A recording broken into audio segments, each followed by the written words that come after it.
Jeda internasional sudah usai, perburuan menuju gelar juara Liga 1 kembali berlanjut. Persib Bandung kali ini akan away ke Padang untuk bertemu dengan Semen Padang. Secara klasemen memang bak langit dan bumi, tapi Semen Padang bukan tidak bisa mengejutkan. Ingat, Malut United hanya pulang dengan 1 poin dari Padang. Bahkan Persija Jakarta pulang dengan kekalahan. Seberbahaya apa Semen Padang dan sebesar apa peluang dari Persib Bandung? Kita bahas.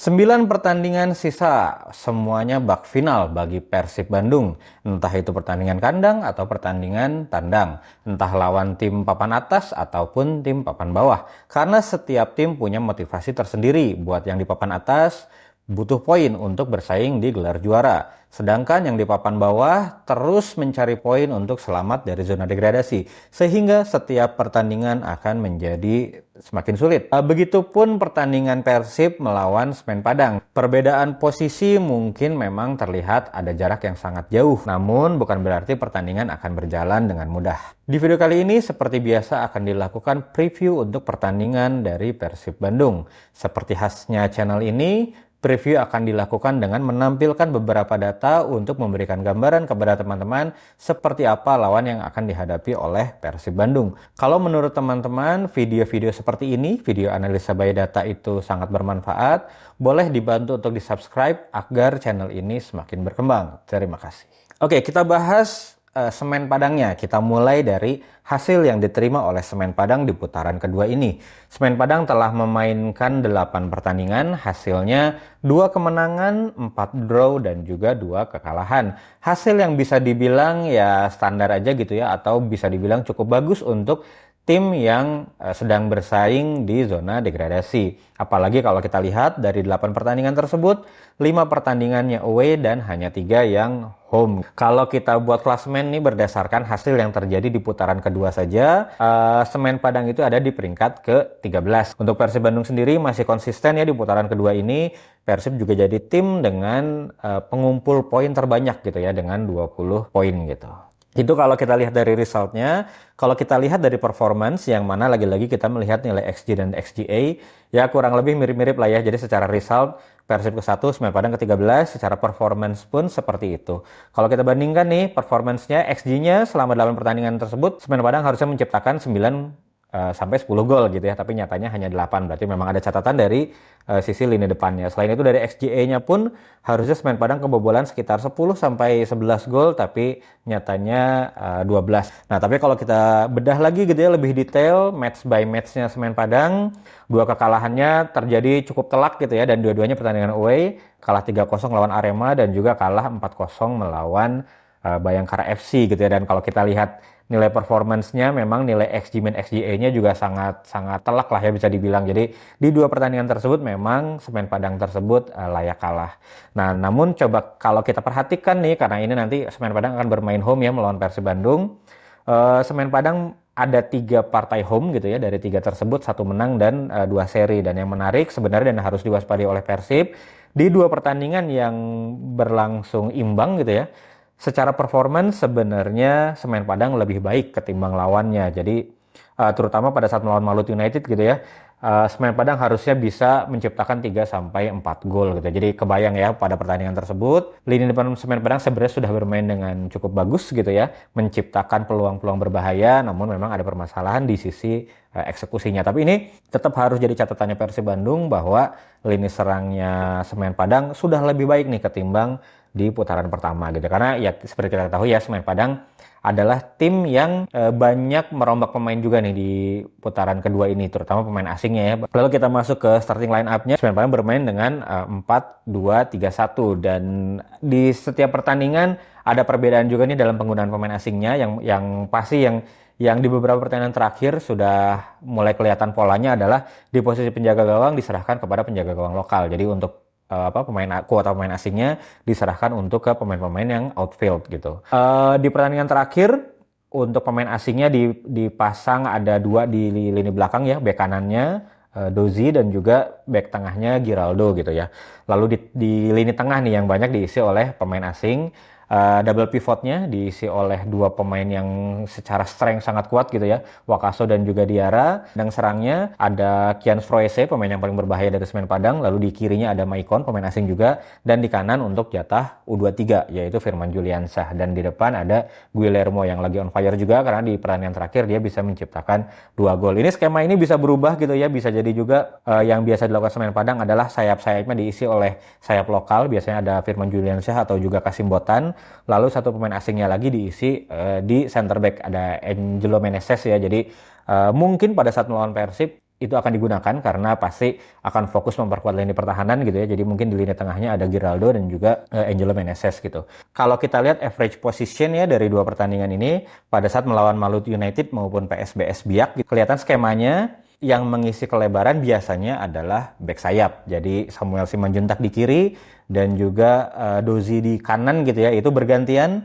Kalau Samuel Simanjuntaknya back kiri nih yang lagi membantu penyerangan, maka Dozy sebagai bek kanannya dia akan membantu pertahanan gitu ya. Lalu kedua sayapnya kecenderungannya adalah inverted gitu ya, masuk ke tengah atau mengisi sisi half space-nya. Di sini kelihatan pemain nomor 15 dan juga pemain nomor 17, atau pada saat melawan Malut pemain nomor 15 dan pemain nomor 22. Itu kelihatan bagaimana mereka lebih banyak beroperasi di sisi half space penyerangan gitu. Jadi itu yang perlu diperhatikan secara struktur 3-2-5 penyerangannya Semen Padang gitu ya. Nah ini kelihatan dari heat mapnya dua back sayapnya ya, Samuel Simanjuntak dan juga Raffi Sukadozi gitu ya. Dari heat mapnya kelihatan mereka terkadang mereka ada di pertahanan tapi sesekali mereka juga ada di penyerangan. Jadi naik turun nih. Nah, naik turunnya itu gantian. Kalau yang kirinya naik maka Raffi Sukadozinya yang di belakang, atau sebaliknya ketika bek kanannya yang naik maka Samuel Simanjuntaknya yang membantu ke pertahanan. Itu kelihatan di momen ini bek kanannya yang membantu pertahanan, lalu Samuel Simanjuntaknya yang stay di belakang gitu ya. Lalu secara struktur juga terlihat bagaimana tadi 3-2-5 ya, double pivotnya ada Diarra dan Ripal Wahyudi. Di sini Wakasonya sudah digantikan oleh Ripal Wahyudi karena cedera. Lalu di lini depan ada 5 pemain. Di kanannya bek kanan Raffi Dozy yang lagi maju gitu ya. Lalu Firman Juliansyah sebagai sayap itu masuk ke half space gitu ya. Sehingga di sisi kirinya Maicon yang sebagai sayap kiri menjaga kelebaran dan half space kirinya diisi oleh Kian Froese dan Guillermo bertindak sebagai target man di depan. Perlu dicatat juga bagaimana pergerakan di lini tengah nih ya, di central corridor ini benar-benar harus dijaga rapat gitu ya, karena di momen ini juga kelihatan di peluang ini ada ruang-ruang kosong yang bisa dimanfaatkan sehingga tercipta peluang untuk Kian Froese di sini gitu ya. Jadi bagaimana mereka memanipulasi space sehingga ada space yang bisa dimanfaatkan untuk menciptakan peluang. Lalu ini contoh yang kedua, ini di mana ketika yang membantu penyerangan adalah Samuel Simanjuntak, maka bek kanannya Raffi Dozy akan stay di belakang gitu ya. Nah di sini skemanya tetap sama, dalam menyerang itu ada 5 pemain yang terlibat. Kalau di sini posisinya lagi overload sisi kiri nih, makanya Samuel Simanjuntak dan Maiconnya ada di sisi kiri, lalu 3 di depannya mengisi kotak penalti. Skemanya adalah intinya bergantian nih, kalau yang bek kanannya maju, maka bek kirinya yang stay di belakang. Kalau bek kirinya maju, bek kanannya yang stay di belakang gitu. Nah, secara penyerangan juga yang patut dicermati adalah bagaimana pemain-pemain barunya dari Semen Padang itu sudah menciptakan attacking contribution walaupun nggak terlalu spesial sebenarnya ya. Jadi ada 4 pemain nih, ada Kian Froese, Guillermo, Maicon dan juga Diego Mauricio. Semuanya sudah menciptakan gol gitu ya. Dan dari 4 ini yang patut diwaspadai adalah Kian Froese karena secara jumlah tendangan termasuk yang pemain yang cukup banyak melakukan tendangan di putaran kedua ini gitu ya. Dia sudah menciptakan 16 tendangan dan kalau kita lihat lokasi tendangannya itu juga di sekitar kotak penalti, bahkan ada yang di dalam kotak penalti. Itu menandakan bagaimana secara skema dia bisa mendapatkan peluang yang ada di area berbahaya gitu. Nah ini harus benar-benar diperhatikan oleh para pemain Persib, jangan sampai ada ruang tembak yang bisa dimanfaatkan oleh Kian Froese gitu ya. Dan dari 16 tendangan 8-nya on target walaupun yang menjadi gol hanya 1 gitu ya. Secara XG pun dia sudah menciptakan 2.15 XG dan XG OT-nya ya atau eksekusi dia dalam memanfaatkan peluang itu sebenarnya cukup bagus juga, sudah lebih tinggi dari XG. Jadi normalnya itu Kian Froese sudah menciptakan 3 gol sebenarnya gitu ya. Mungkin dia tidak beruntung aja gitu ya. Peluang berbahayanya bisa di-save oleh kiper gitu. Nah ini harus jadi catatannya Persib, walaupun agak menarik juga nih ketika pertandingan melawan PSBS Kian Froese ini digantikan di awal babak kedua gitu ya. Nah, nggak tahu juga nih apa karena kan Semen Padang coachnya baru nih dari Dejan Antonik diganti ke Imran Humaruri. Nah, nggak tahu juga nih apakah Kian Sproese itu tidak difavoritkan oleh Imran Humaruri atau seperti apa gitu ya. Tapi kalau misalkan dia bermain, dia bisa menjadi pemain yang sangat berbahaya dari sisi penyerangan. Lalu selain Kian Sproese, juga Semen Padang biasanya menggunakan satu striker di depan, dan itu bergantian antara Guillermo dan Diego Mauricio. Dan kedua pemain ini punya tipikal yang berbeda, ini juga harus diperhatikan oleh Persib. Jadi ketika yang mainnya Diego Mauricio itu harus penjagaannya seperti apa, dan ketika yang menjaga Guillermo itu seperti apa. Kalau kita lihat dari heat map-nya, Diego Mauricio itu kecenderungannya adalah striker yang stay di kotak penalti, atau sebagai yang tipenya penyelesai lah ya, tipenya finisher gitu. Jadi dia lebih banyak menunggu di kotak penalti untuk menerima umpan. Sedangkan Guillermo, kalau kita lihat dari heat map-nya, memang di kotak penalti jelas ada ya namanya striker, tapi bisa dilihat juga bagaimana dia juga suka turun ke tengah untuk link up play, baik itu sebagai penerima umpan, hold up ball gitu ya, atau dia juga bisa memancing agar back lawan yang melakukan man-to-man marking terhadap dia pergi dari posisinya gitu ya, sehingga ada space di belakang back tersebut yang bisa dimanfaatkan oleh pemain lain. Ini harus jadi perhatian nih, dan yang sering dipakai sih Guillermo ini gitu ya. Dari 6 pertandingan terakhir dia bermain selama 90 menit gitu.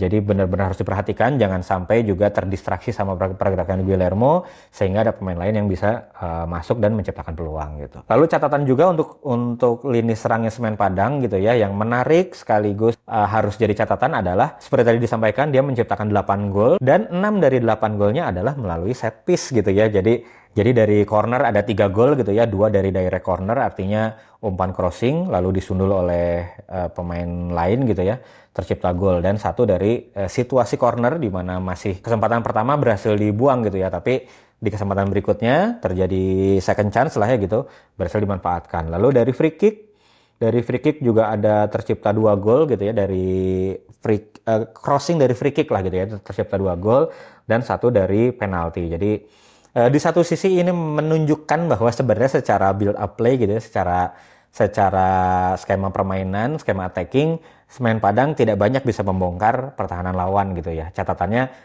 alasannya kenapa bisa jadi juga karena banyak pemain baru sehingga mereka juga masih adaptasi gitu ya.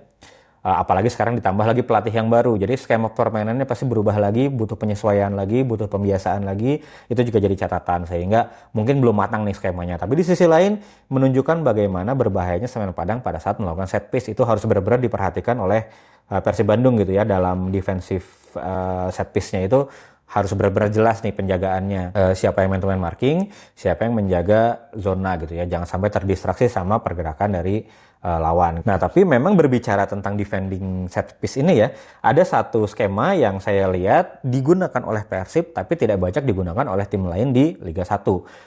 Skema itu apa? Adalah skema rest attack-nya gitu ya. Jadi kan ada, teman-teman kenal istilahnya rest defense, pada saat menyerang ada rest defense gitu ya. Jadi istilahnya tuh pada saat yang lain nyerang, ini yang stay menjaga defense lah ya gitu. Nah, ada juga yang namanya rest attack, artinya ya kebalikannya, ketika yang lainnya bertahan, ini stay di depan untuk siap-siap nyerang gitulah ya. Nah, kalau pada saat defending corner gitu ya, biasanya tim-tim itu banyak, tim yang bertahan ya, itu banyak menambah pemain di sisi kotak penalti gitu ya, dan menyisakan 1 pemain aja di lini depan untuk counter attack. Nah, kalau Persib berbeda, Persib itu menyisakan 2 pemain di depan gitu ya. Di satu sisi itu mengurangi jumlah pemain yang bertahan, betul. Tapi di sisi lain itu juga memaksa tim lawan untuk mengurangi jumlah yang menyerang ke kotak penalti. Karena kalau tim yang lain gitu ya, biasanya nyisain 1, itu dijaga sama 2 orang aja cukup gitu ya. Nah, karena Persib ada 2 pemain yang stay di depan, otomatis ada 3 bahkan sampai 4 pemain dari tim lawan yang harus menjaga pemain Persib yang di depan tersebut gitu ya. Karena kalau terkena counter attack dan jumlahnya sama gitu ya, atau bahkan lebih banyak pemain Persib gitu ya, itu akan menjadi sangat berbahaya. Di sisi lain itu mengurangi jumlah pemain lawan di kotak penalti, otomatis secara ancaman juga berkurang gitu ya. Dan di sisi lain pada saat counter attack, dan ini juga kelihatan memang skemanya udah sering dipersiapkan oleh Persib gitu ya. Contohnya adalah ketika gol Persib ke gawang Selangor yang mainnya itu di GBLA gitu ya. Itu juga skemanya berasal dari defending corner gitu ya, yang berhasil dihalau, dan karena rest attack-nya 2 pemain tadi gitu ya, dan udah tahu nih ketika bola berhasil dihalau, mereka harus lari kemana, gerak kemana, lalu terus pemain di belakang pun harus bagaimana, itu kelihatan skemanya, dan pada akhirnya Persib berhasil menciptakan gol ke gawang Selangor. Nah, nanti kita lihat ya, apakah akan ada lagi peluang Persib dari skema rest attack pada saat defending corner ini gitu ya. Ini menarik untuk dilihat. Oke, itu dari attackingnya Semen Padang. Selanjutnya kita berbicara tentang defense-nya Semen Padang. Justru kalau di defense Semen Padang ini kelihatan bagaimana Semen Padang itu cukup rapuh gitu ya di lini belakangnya, karena di putaran kedua aja dari 8 pertandingan udah kebobolan 12 gol gitu ya. Yang menjadi titik lemah pertama dari Semen Padang adalah bagaimana lagi-lagi pemain sayapnya itu tidak membantu pertahanan. Di sini kelihatan di momen pada saat melawan Arema, back kirinya Semen Padang Samuel Simanjuntak dan posisi 2 lawan 1, artinya dia melawan 2 pemain Arema, yang otomatis mudah saja buat Arema menciptakan ruang dari sisi sayap tersebut gitu ya. Masih di pertandingan yang sama, di sini juga kelihatan bagaimana di sisi half space gitu ya, para pemain Semen Padang itu ya utamanya sih karena pemain tengahnya gitu ya tidak banyak membantu pertahanan, sehingga back-backnya Semen Padang harus menghadapi lini serangnya lawan yang kadang pada saat menyerang itu tim-tim lawan itu memakai 5 sampai 6 pemain gitu ya. Nah, di sini kelihatan khusus di sisi half space kanan pertahanan Semen Padang itu situasinya 3 lawan 2. Dan hal ini yang menjadi gol dari Gustavo Franca. Yaitu terjadi karena bisa dilihat ya, Froese dan juga Wakasonya tidak mengisi daerah yang seharusnya dijaga, karena seperti kita tahu ya, daerah sekitar kotak penalti itu adalah daerah yang berbahaya bagi lawan kalau bisa unggul jumlah di situ gitu. Selain itu dari sisi transisi bertahan pun ya kelihatan bagaimana kecepatannya tidak cukup bagus nih Semen Padang gitu ya, contohnya pada saat melawan Bali United, Bali dapat bola dan di sini kelihatan ada main di sisi kanan pertahanan Semen Padang gitu ya, yang tanpa penjagaan karena right back-nya sudah terlanjur sangat maju dan mundurnya terlambat, dan ini yang menjadi awal mula gol ketiganya dari Bali United. Dan hal ini menunjukkan bahwa ada sisi kosong utamanya di belakang fullback-nya Semen Padang, apalagi tadi ya secara skema Semen Padang itu fullback-nya itu bergantian gitu ya dalam membantu serangan. Nah, itu dan posisi di mana back sayapnya sedang maju ke depan gitu ya, itu yang tidak di cover oleh pemain lain, dan itu bisa menjadi space yang bisa dimanfaatkan oleh Persib Bandung gitu ya. Nah, lalu setelah kita bahas dari sisi Semen Padangnya, di video sebelumnya ya, yang membahas presentasi juara dari Persib Bandung, sudah disampaikan bahwa saya sudah membuat semacam simulasi gitu ya dari setiap pertandingan dengan memanfaatkan hasil-hasil yang sudah terjadi di pertandingan-pertandingan sebelumnya. Dari hasil tersebut ada catatan golnya dari setiap tim, bisa dihitung attacking rating dan juga defensive rating. Setelah dapat attacking dan defensive rating, kita bisa memperkirakan nih kalau kedua tim ini bertemu gitu ya, itu prediksi golnya akan seperti apa, prediksi skornya akan seperti apa gitu ya. Nah, di sini yang saya gunakan adalah rating Semen Padang pada saat home melawan ratingnya Persib pada saat away. Ketemu hasil ini gitu ya. Jadi kalau expected goal sebelum pertandingannya untuk Semen Padang melawan Persib ini, Semen Padang 0,55 dan Persib 1,02. Kurang lebih skornya 1-0 gitulah. Nah, ini juga bisa kelihatan di probabilitas setiap skor nih ya, di yang tabel kedua yang ada warna hijau, kuning, dan pink ini adalah probabilitas dari setiap pertandingan. Contohnya yang kiri atas tuh yang nilainya 20,7 itu adalah probabilitas terjadi skor 0-0. Jadi Persibnya 0 gol, Semen Padangnya 0 gol gitu ya. Kalau dijumlahkan semuanya kita bisa ketemu probabilitas Persib menang adalah 46%, Semen Padang 19%, dan juga draw-nya 34%. Kelihatan kalau dari sejumlah Persib kemungkinan harusnya bisa memenangkan pertandingan ini. Itu kalau dari result kan. Nah, selain dari result, saya juga menghitung dari sisi performance. Nah, kalau performance kita mendasarkan datanya bukan terhadap gol, tapi terhadap XG dan juga XGA gitu ya. Nah, di sini kelihatan nggak beda jauh sebenarnya. XG sebelum pertandingannya Semen Padang 0,79 dan Persib 1,17. Kalau lihat persentase juga tidak berbeda jauh gitu ya, tetap Persib kecenderungannya lebih unggul. Jadi kalau melihat prediksi ini berdasarkan simulasi ini, kemungkinan Persib akan memenangkan pertandingan dengan skor tipis saja, kurang lebih ya 1-0 mungkin gitu ya. Tapi kita lihat nanti hasilnya seperti apa. Game week ini adalah game week yang harus banget nih dimanfaatkan oleh Persib Bandung. Kenapa? Karena rivalnya nih Persija dan juga Borneo bisa dibilang menghadapi lawan yang sedikit lebih sulit lah ketimbang Persib Bandung. Apalagi Persija nih, dia akan ketemu sama Bayangkara FC. Jadi kandangnya Bayangkara yang lagi on fire gitu ya. Kalau kita lihat dari result di putaran kedua tadi, Bayangkara itu ada di peringkat kedua, hanya kalah dari Persib Bandung gitu ya. Kalau kita lihat pre-match XG-nya dan juga probabilitas win-nya. Untuk Persija melawan Bayangkara itu, Bayangkara kemungkinan menangnya lebih tinggi, 37%, sedangkan Persija hanya 23%, draw-nya 39%. Nah, jadi ini memang akan jadi pertandingan yang sulit untuk Persija gitu ya, dalam bisa memenangkan pertandingan.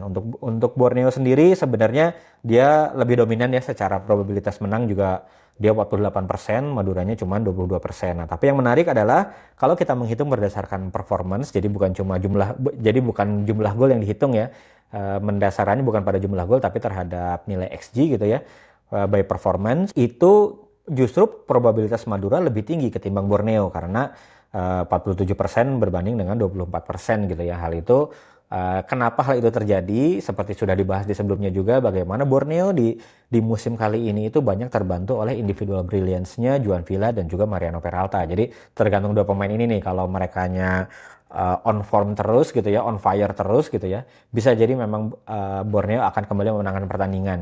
Jadi prediksinya itu ngikut yang result gitu ya. Tapi kalau kedua pemain ini off day atau berhasil dimatikan oleh lawan, bisa jadi mungkin Madura yang bisa mencuri poin dari Borneo FC. Kalau untuk Persija sendiri tidak banyak berubah gitu ya, secara performance maupun secara result memang yang lebih banyak kemungkinan menangnya adalah Bayangkara FC. Apapun itu bisa kelihatan dari simulasi tersebut bahwa di game week kali ini Persib kemungkinan untuk menangnya itu lebih tinggi. Jadi itu yang harus dimanfaatkan oleh Persib Bandung gitu ya. Jadi itu aja preview untuk pertandingan Semen Padang dan Persib Bandung.